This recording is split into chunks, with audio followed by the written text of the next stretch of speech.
dahil sa kanyang itsura na kakaiba talaga at mapagkakamalan mo pa itong alien. Ito ay ang giant isopod. Ito ay original na matagal nang nabubuhay dito sa ating mundo, sa ating karagatan sa lalim na 2,500 meters na kaya nilang mabuhay. At ang kanilang kinakain ay ang mga patay na isda o anumang lamang dagat na nasa seafloor. Pero kahit na ang kakaibang itsura nila ay wala pa rin takat bago ito lutuin.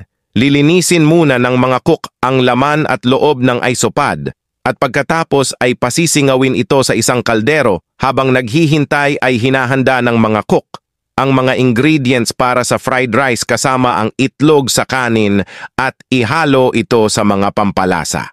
Pagkatapos pasingawin ang isopod ay hahatiin ito gamit ang gunting.